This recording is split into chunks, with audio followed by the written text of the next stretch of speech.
Меня зовут Рама Кришна. Я изучаю физиотерапию. И мой вопрос заключается в следующем. Для чего Аллах создал Адама и Хавву? С какой целью это сделано? Второй вопрос.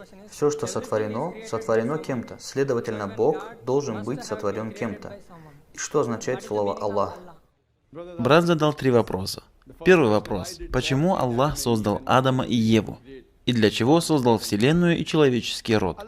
Всевышний Аллах сотворил Адама и Еву миром, чтобы от них произошел человеческий род. Они являются нашими прародителями. Всевышний Аллах сказал в суре Комната, аят 13.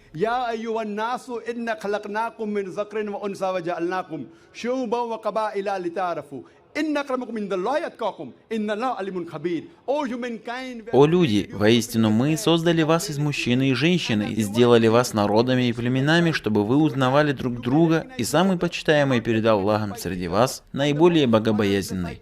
Воистину Аллах знающий и ведающий. Воистину, мерилом оценки любого человека является не богатство, не цвет кожи, не внешность, а богобоязненность. А богобоязненность, благочестие и набожность. Следовательно, Адам и Ева миром были нашими первыми предками, моими предками и твоими предками, и предками всех людей без исключения. Поэтому я тебя называю братом, потому что мы братья по человеческому роду. Всевышний Аллах сказал: «О люди», то есть все люди без исключения. Также в суре «Перенос ночью», аят 70, Всевышний сказал: «Мы почтили сынов Адама». Всевышний Аллах оказал почтение всем сыновьям Адама, независимо от того, в Индии они родились, или в Америке, или в Англии, в индуистской семье родились, или мусульманской, или христианской. Всевышний Аллах сказал: «Мы почтили сынов Адама». Если ты человек, то Всевышний почтил тебя. Нет разницы, как тебя зовут: Закир, Абдулла, Рама, Шанкар. Если ты родился человеком, то Всевышний почтил тебя. А теперь перейдем к вопросу, почему Аллах сотворил человеческий род? Всевышний Аллах говорит, что человек – это одно из самых лучших его созданий. Все остальные творения Аллаха послушны ему и подчиняются. Например, ангелы. Любое повеление Аллаха они тотчас послушно выполняют, и у них нет права выбора. А человек – это творение Аллаха, которое обладает свободной волей. Мы можем повиноваться и можем ослушаться. Следовательно, Аллах сотворил нас, лучших из его творений, в наилучшем виде. Но у нас есть выбор между послушанием и ослушанием. Если повинуемся Аллаху, то нас ожидает рай, а если ослушаемся, то мы попадаем в ад. То есть это испытание для конечной жизни. В суре «Власть», аят 2, Всевышний говорит: «Аллах тот, кто сотворил смерть и жизнь, чтобы испытать вас и увидеть, чьи деяния окажутся лучше. Он могущественный и прощающий». И в суре «Рассеивающий», аят 56, Всевышний говорит: «Я сотворил джиннов и людей только для того, чтобы они поклонялись мне. Поэтому нам предписано поклоняться Аллаху и повиноваться Его велениям». Все эти люди с их различиями обладают свободной волей и выбором между повиновением и ослушанием. Все остальные творения, такие как звезды, деревья и даже горы, как об этом сказано в Коране, восхваляют Аллаха и беспрекословно подчиняются Ему. Мы обладаем свободной волей, и когда Всевышний предоставляет нам волю, и мы по собственному выбору подчиняемся Ему, мы становимся лучше ангелов. А если не подчиняемся, обладая свободной волей, то мы становимся подобными дьяволам. Значит, Всевышний нас создал, чтобы испытать нас для конечной жизни. Перейдем ко второму вопросу. Какая вещь имеет Создателя? Кто тогда создал Аллаха? Знаете, когда кто-то говорит, каждая вещь имеет Создателя, это неправильное выражение. Правильно будет, каждое творение имеет Творца. В определении Бога говорится, Он не сотворен. И в тот момент, когда ты говоришь, кто создал Бога, то это не относится к Богу, потому что Его определение – Он не сотворенный. Допустим, кто-то подойдет к тебе и спросит: «Брат, мой друг Джон находится в больнице и родил ребенка. Станешь ли ты угадывать пол этого ребенка? Мальчика он родил или девочку? Не станешь, правильно? А почему?» Включите ему микрофон. Можешь ли ты угадать, кто родился, мальчик или девочка? Смотри сюда. Джон попал в больницу и родил ребенка.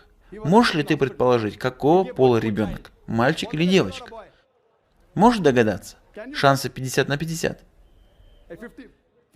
Один верный ответ. Мальчик или девочка? Люди смеются.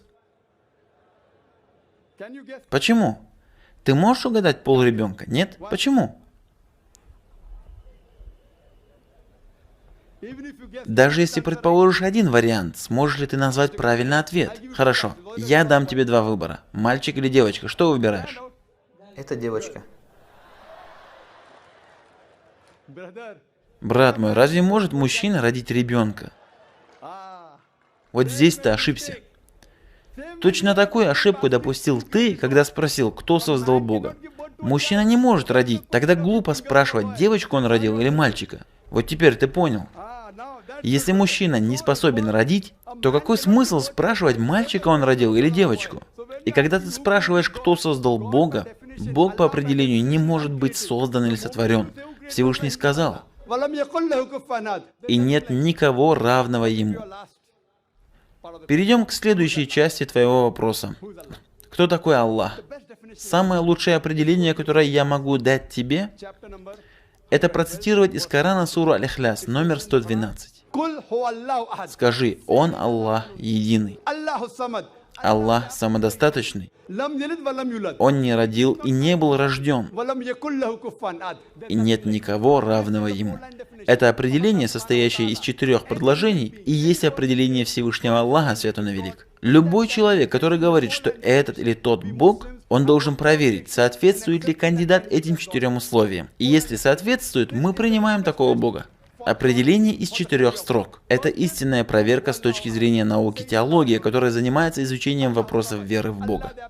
Скажи, Он Аллах единый. Аллах абсолютно самодостаточен. Он не родил и не был рожден. И нет никого равного Ему. Например, некоторые люди говорят, что Бхагван Раджниш – это великий Бог. Однажды во время ответа на вопросы один индус сказал мне, мы не верим в то, что Бхагван Раджниш – Бог. Я никогда не говорил, что индусы считают Бхагвана Раджниша Богом. Я лишь сказал, что некоторые люди верят в это. Давайте для примера возьмем Раджниша и проверим на соответствие этим условиям. Во-первых, скажи, Он Аллах единый. Был ли Раджниш единственным в своем роде? Единственным, кто объявил себя Богом. Есть сотни людей, особенно в нашей стране есть тысячи, кто объявили себя Богом. И Раджниш не единственный такой. Но последователи Раджниша говорят, нет, он единственный такой. Второе условие. Аллах абсолютно самодостаточен. Является ли Раджниш таким? Мы знаем из его биографии, что он страдал астмой, сахаром и хроническими болями в спине. Представьте себе, великий Господь страдает астмой, диабетом и хроническими болями в спине. Третье условие. Он не родил и не был рожден. Бхагван Раджниш родился в Мадья-Прадеш, в Индии. У него есть отец и мать. В 1981 году он уехал в Соединенные Штаты. Он брал с собой в поездки тысячи американцев. В штате Орегон он основал поселение Раджнишпурам. Вскоре он был задержан властями Америки и помещен за решетку. И он заявил, что был отравлен властями США. Представьте, что великий Бог был отравлен. В 1985 году он был депортирован из Америки и вернулся в Индию. И в городе Пуна он основал новый центр под названием Ошо Кампус. Если ты посмотришь Самадхи Рагнеша, то там он написал: Ошо никогда не рождался, никогда не умирал, только гостил на этой планете Земля с 11 декабря 1931 по 19 января 1990 года.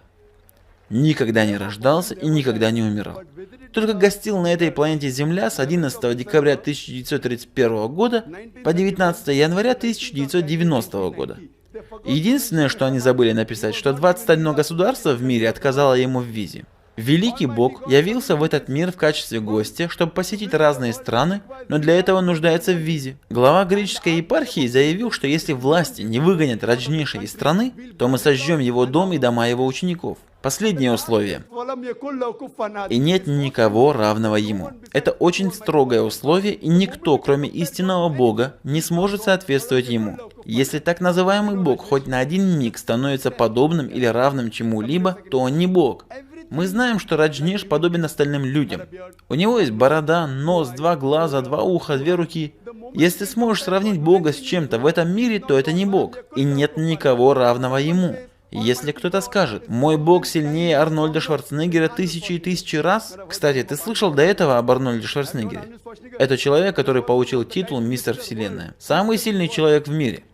И когда ты сравниваешь Бога с каким-то человеком, будь то Шварценеггер, или Дара Сингх, или даже Кинг-Конг, будь это 1000 раз или 1 000 000 раз, Если ты находишь возможность сравнения Бога с чем-либо, находящимся на земле, то это не Бог. И нет никого равного Ему. Следовательно, это определение Всевышнего Аллаха из 4 строк Корана. И любого Бога, которому ты поклоняешься, проверь на соответствие этим условиям из сура Аль-Ихляс. Если соответствует, он истинный Бог. Если нет, то он фальшивый Бог. Иман на месте не стоит. Он как термометр, может повышаться и понижаться. Почему так?